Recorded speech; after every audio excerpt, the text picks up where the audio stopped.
Welcome back. Jezic Okechukwu still with you. I'm positioned to help leaders and ladies from all walks of life recover their God's given purpose. And today again we are moving. I hope you are following up, because you now say after this training that you didn't gain anything, because we want to get real you, draw out real you from where you are being down. I will bring real you out from what God has made you to be. So exactly that we are positioned to look into the chapter number 7 of Exodus, because some of us who didn't even understand how God speaks to us will now learn and understand that God has been doing it even if from the time of Moses. Moses is positioned here to be a case study for our learning, so that you understand that God speaks to people even in our time. Moses was a man who lived the way you are living today. If you position yourself in the line of making impact, in line of fulfilling God's purpose, in line of seeing that things that you came here to do, that you did it well, then this video is for you, and this hour is for you. I want to encourage you as we move forward, navigating through entire scriptures. You after doing all these things, you position, and people will know that really that you have gone to the next level, that you are not the same you, because you will be a change maker.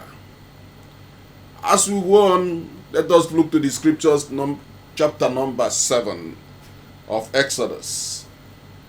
Then the Lord said to Moses, "See, I have made you like God to Pharaoh, and your brother Aaron will be your prophet." There's something I want you to get there. It's God that said to Moses. It's not man. The Lord said to Moses. Some people have asked some questions, say, how was this possible? God could still speak to you and make that your dream clearer. God is here to help you and make that dream clearer. So when he spoke to Moses, he will be God unto Pharaoh. He said, then the Lord said to Moses, "See, I have made you like God to Pharaoh, and your brother Aaron will be your prophet. You are to say everything I command you." You are to say everything I command you. Everything you have to say is all what I command you. You are not going to say anything on your own. Everything you will be living by is what my instruction. Man lives by instructions of God. To succeed, you must live by instructions of God to succeed. There's no two ways about it. If you know that you are going to succeed, you must abide by the laws of God, by the instructions of God. That makes you a successful man. You are not a successful man because you are held by people. You are not a successful man because you can see little change in your pocket. You are not a successful man because you are privileged to be a leader of a community.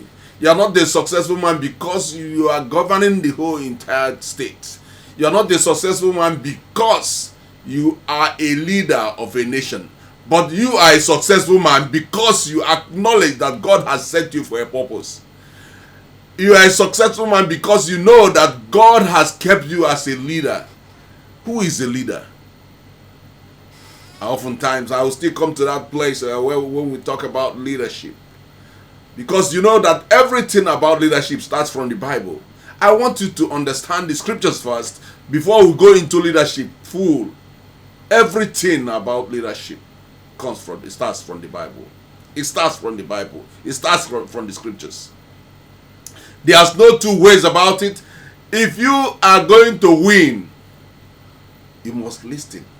You must make yourself teachable so that you understand how God has positioned us as change makers on earth. You are one of them. One of the people that God will use in this time to make change, make impact in the land, in communities, in nations of the world. So that when people will be talking about you, they will know. They will say, really, I knew when this man was here on earth. There are so many persons who have made impact, and we are standing on their shoulders today because they have done what is expected of them by God. That's why I am positioned today, so that some people will be standing on my shoulders to speak to their own generation, and they will be part of people that God will use to bring change in the land. As we continue to move forward, then look at what he says. You are to say everything I command you, and your brother Aaron is to tell Pharaoh to let the Israelites go out of his country.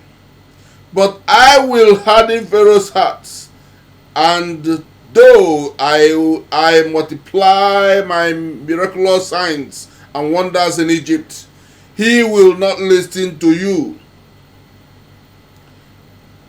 He will not listen to you. God is telling him what is going to happen before time. That this man, he will see these wonders that will happen, but he will not even listen. It's even happening in our time today. People see the wonders of God. People see what and all that God has been doing for mankind, but they are still stiff-necked.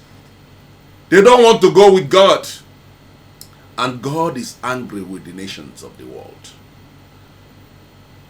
God is angry with people who are disobedient to his words. If you are still in doubt, look at all the nations that God said that they will not exist again. Are they still there? If you are a person who can even think of some of the nations that God have said that you will not hear anything from there again. Are they still there? Everything is in God's hands. He positioned man here for a purpose, and that is the purpose